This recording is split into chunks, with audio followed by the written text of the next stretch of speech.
The invitation cards sent out to guests for the gala dinner of the G20 carry the name the Republic of Bharat. Does this suggest a move on the part of the Modi government to change the name of this country from India to Bharat?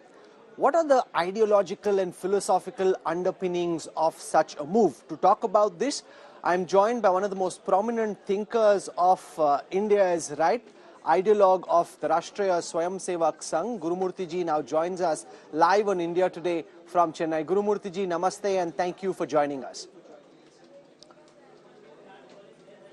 Namaskaram, tell me.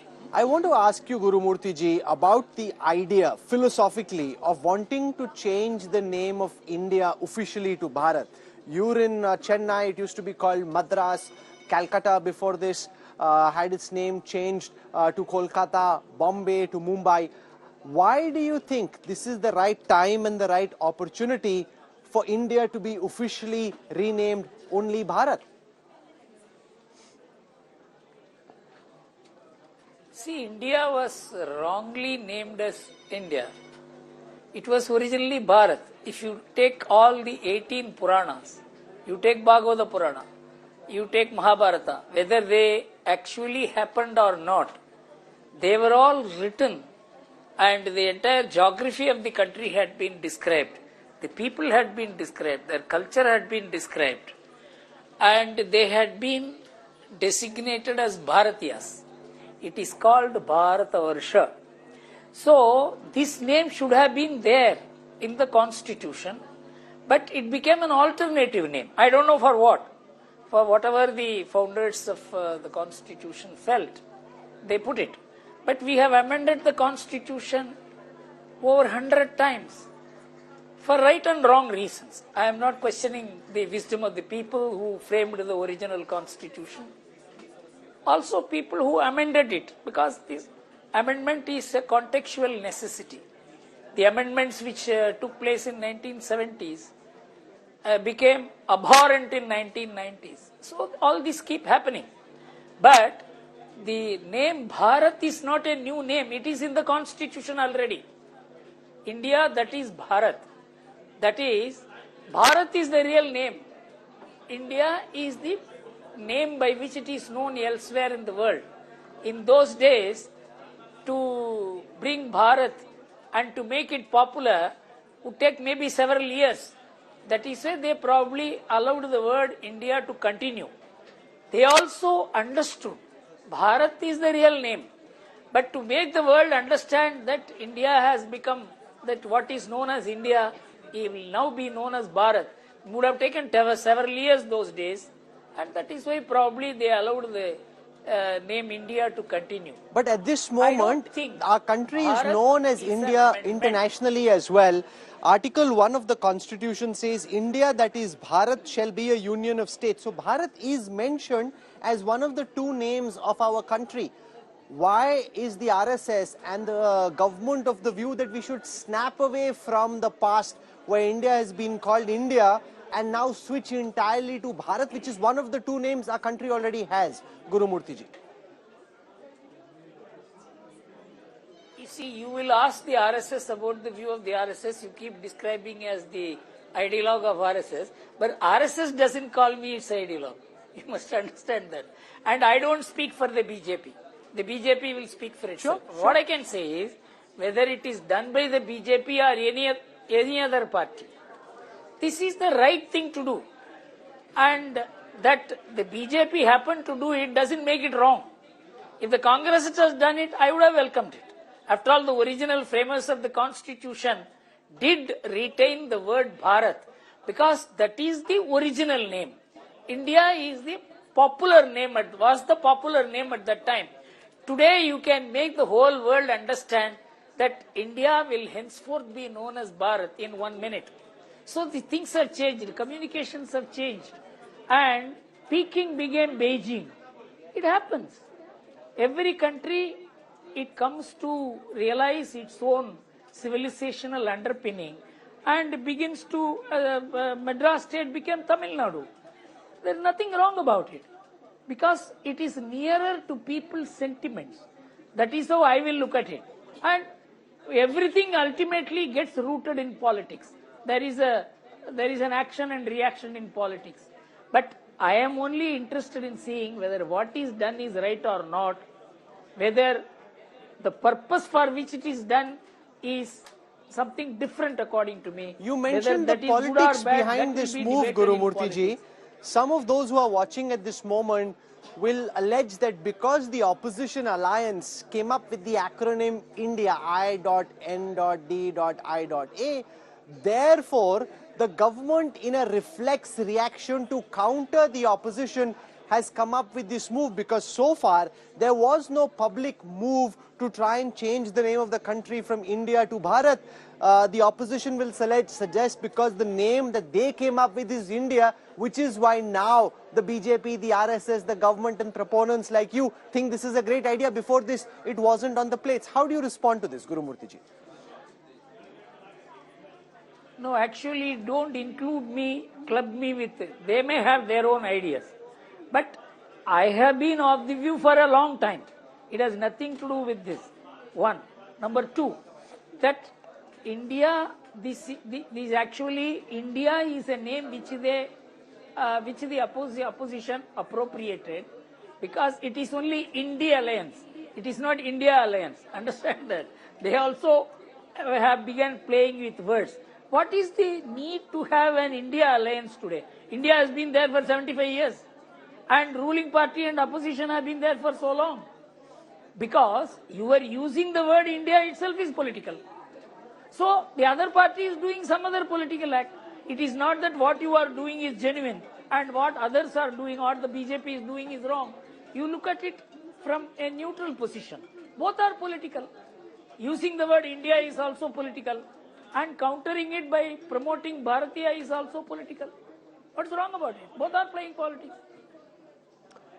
How do you look at the legal and constitutional dimension of this move, Gurumurthy ji? Because this matter came up in the Supreme Court, where there was a plea to change the name of India to Bharat in June 2020.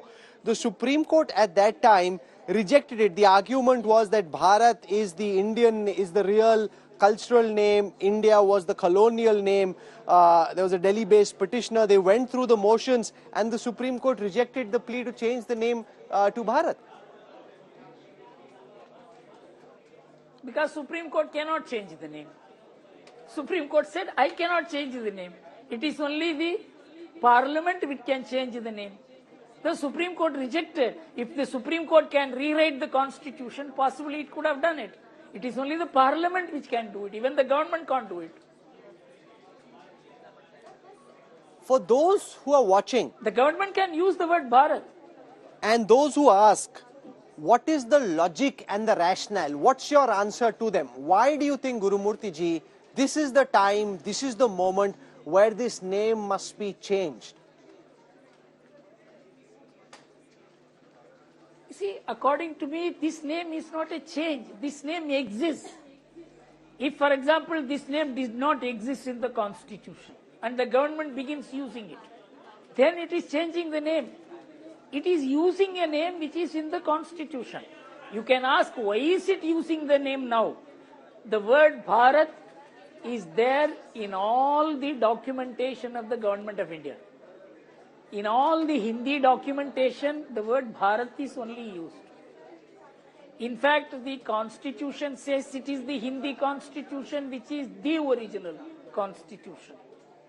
India is only in the English Constitution. So you can't say it is a change. They have decided to use this name. And I don't see anything wrong in it. It is actually the right thing to do it.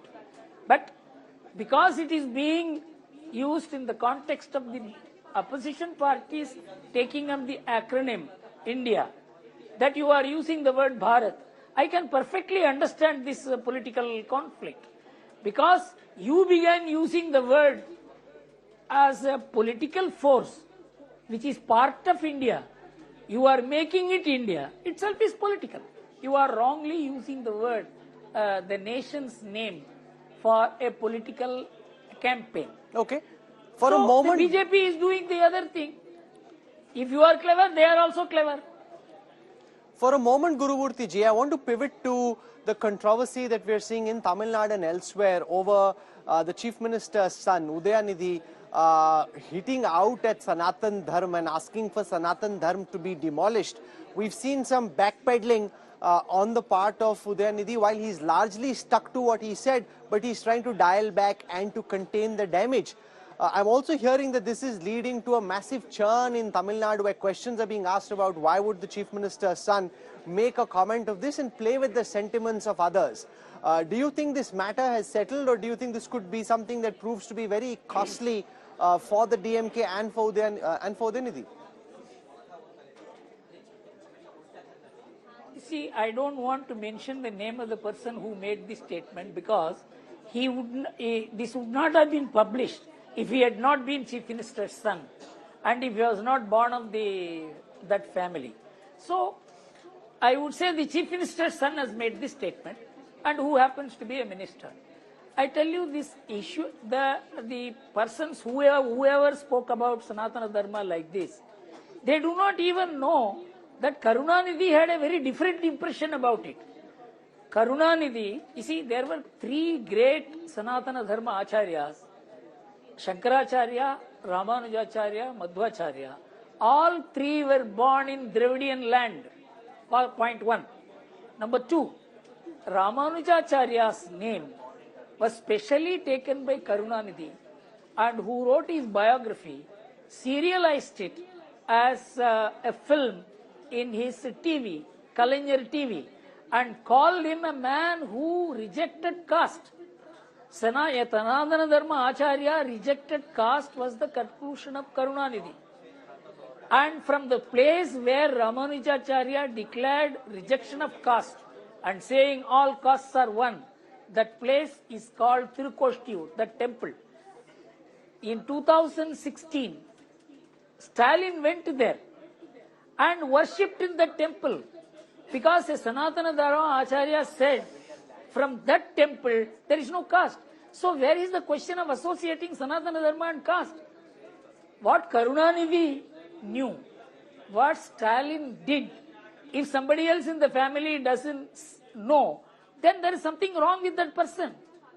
But one thing I can tell you, Sanatana Dharma is equal to Advaita, Visishtadvaita and Dvaita.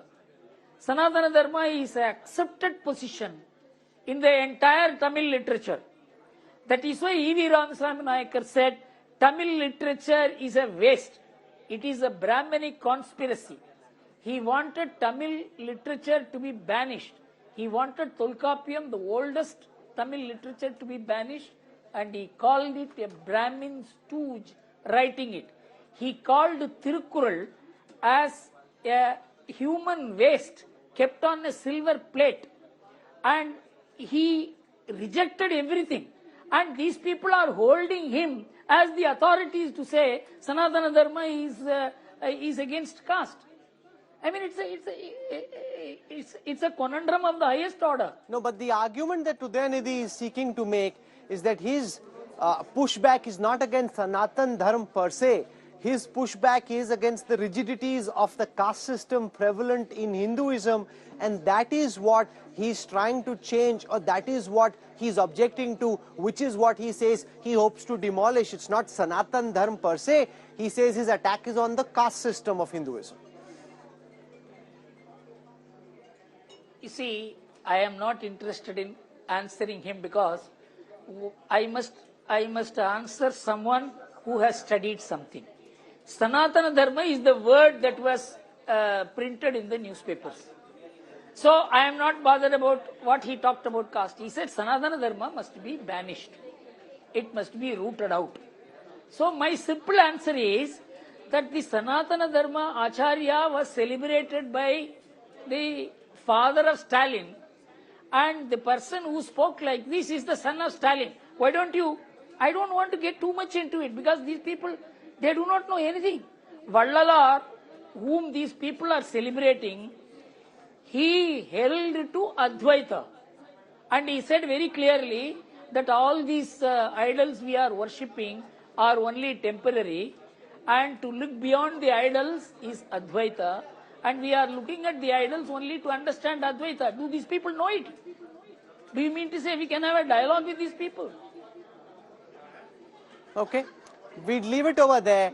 For the time being, Gurumurthy ji, thank you for joining us on India Today and sharing your thoughts about why you think the name of India should formally be changed to Bharat and what you think is wrong with Udayanidi's comments on the Sanatan Dharma. Thank you very much, Gurumurthy ji, for joining us on India Today. Thank you. Not name should be changed. Not the name should be changed. It is there. Thank you, sir.